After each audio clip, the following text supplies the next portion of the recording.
গত 16-17 বছর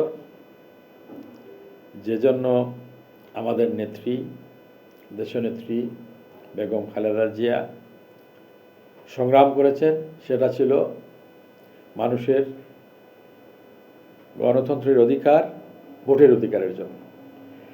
এতদিন পরে মানুষ সুযোগ পেয়েছে তাদের পছন্দ মতো প্রার্থীকে তারা ভোট দেবে। ইতিমধ্যে যে ছাড়া আমরা দেখতে পাচ্ছি, ধানের শীষের জোয়ার বয়ে যাচ্ছে। ধানের শীষে কেন মানুষ ভোট দেবে? এটার একমাত্র কারণ, তারা ইতিমধ্যে বুঝতে পেরেছে যে বিএনপি যিনি প্রতিষ্ঠাতা শহীদ প্রেসিডেন্ট জিয়াউর রহমান, তিনি ছিলেন অত্যন্ত একজন দেশপ্রেমিক, একজন সাহসী, সৎ মানুষ। এবং বেগম খালেদা জিয়া তিনি প্রমাণ করেছেন তিনি কতটুকু দেশকে ভালোবাসেন, কতটুকু গণতন্ত্রকে ভালোবাসেন। দেশের জন্য তিনি নিজের জীবন দিয়েছেন। তাদেরই পুত্র বর্তমানে বিএনপির যিনি হাল ধরেছেন, আমাদের বিএনপির চেয়ারম্যান জনাব তারেক রহমান। তার ইতিমধ্যে যে সমস্ত বক্তৃতা মানুষ শুনেছে, তার বক্তব্যগুলো থেকে মানুষ বুঝতে পেরেছে তার কাছেই বাংলাদেশ নিরাপদ। এবং তিনি দেশ মেরামতের যে 31 দফা দিয়েছেন, সে 31 দফার ভিতরে যেগুলো জিনিসগুলো আছে সেগুলোর জন্য বাংলাদেশের মানুষ বসে আছে। বাংলাদেশের মানুষ চায় একটা নিরাপদ, একটা অবাধ, সুষ্ঠুভাবে কথা বলার অধিকারের একটা গভর্নমেন্ট, যে সরকার তাদেরকে তাদের স্বাস্থ্য খাত, তাদের শিক্ষা খাত, তাদের দরিদ্রের হাত থেকে তাদেরকে বাঁচাবে, কৃষকদেরকে বাঁচাবে, সেই সরকার তারা চায়। এবং 31 দফার ভিতরে যে সমস্ত জিনিস আছে, আমাদের যে শিক্ষার মান অনেক নিম্নে চলে গেছে। আমাদের ইতিমধ্যে তারেক রহমান সাহেব বলেছেন যে বাংলাদেশের প্রতিটা স্কুলে ক্লাস 1 থেকে শুরু করে ক্লাস 10 পর্যন্ত বাধ্যতামূলক 3টা সাবজেক্ট রাখবেন। বাংলা তো থাকবেই, ইংরেজি থাকবে, তারপরে আরেকটা ভাষা থাকবে, তৃতীয় ল্যাঙ্গুয়েজ। সেটা তারা শিখবে।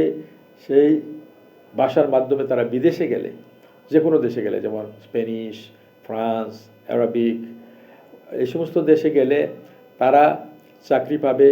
এবং এই ভাষার জন্য এবং যে সমস্ত কারিগরি অনেকগুলো শিক্ষা আছে সেগুলো শেখানো হবে। তো দক্ষ লোক যদি বিদেশে যায় তাহলে কিন্তু ভালো আর্নিং করতে পারবে, দেশের জন্য মঙ্গল হবে, তার ফ্যামিলির জন্য মঙ্গল হবে। সেই সমস্ত কারণেই বাংলাদেশের মানুষ, বিশেষ করে মহিলারা দেবে। মহিলাদের যে স্বাধীনতা, এটা কিন্তু আমাদের বর্তমানে যিনি আরেকটা দল আছে, তারা কিন্তু মহিলাদের স্বাধীনতা খর্ব করবে, এটা মহিলারা বুঝতে পেরেছে। এমনও হতে পারে যে অনেক মহিলা ওই সমস্ত দলের অনেক নেতাদের, তাদের ঘরের বউরা, তাদের ফ্যামিলির মেয়েরাও কিন্তু তাদেরকে মনে হয় ভোট দেবে না, কারণ তারা বুঝতে পেরেছে তাদের যে স্বাধীনতা, এটার হানি হবে। এটা প্রোপাগান্ডা শুনতে পাওয়া যাচ্ছে ইদানিং, যে তারেক রহমান সাহেব বিদেশ থেকে আসছেন, কিছুদিন পরে বিদেশে চলে যাবেন। উনি কখনো কোনো দেশের কিন্তু কোনো নাগরিকত্ব নেন নাই। আমাদের নেত্রীকে বিদেশে পাঠানোর জন্য বলা হয়েছে, উনি বলছেন না, আমি বিদেশে যাব না, এদেশে আমি জন্মেছি, এদেশে আমি থাকবো, এখানেই আমার ঠিকানা, এবং তা তিনি প্রমাণ করে গেছেন। তো আমাদের নেতা জনাব তারেক রহমান, উনি কিন্তু বাংলাদেশের বাইরে ওনার কিছুই নেই। উনি ভাড়া বাড়িতে থাকতেন, সেখানে কী অবস্থা থাকতেন আমি নিজস্ব চোখে দেখে আসছি। তো আমাদের বিএনপির লোকরাই তাকে সহযোগিতা করত, উনি কষ্টেই ছিলেন। উনি দেশের মাটিতে পা দিয়ে, বাংলাদেশের মাটিতে পা দিয়ে উনি বাংলাদেশের মাটি ছুঁয়ে উনি কিন্তু কী করেছেন আপনারা সবাই দেখেছেন। উনি অত্যন্ত দেশপ্রেমিক একজন মানুষ। উনি দেশের কথাই চিন্তা করছেন গত 17 বছর। এবং তার ঘরের ভিতরে একটা লাইব্রেরি ছিল।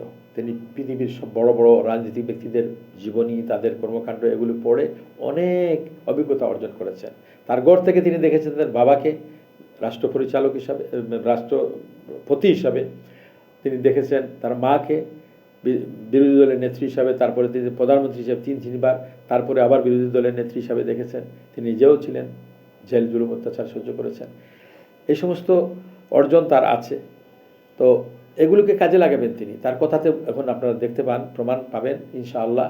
তার আমরা যদি একত্রিত বাস্তবায়িত করতে পারি, সরকার গঠন করতে পারি, ইনশাআল্লাহ তিনি এগুলা পূরণ করবেন। বাবার স্বপ্ন, মার স্বপ্নগুলোকে তিনি পূরণ করবেন ইনশাআল্লাহ।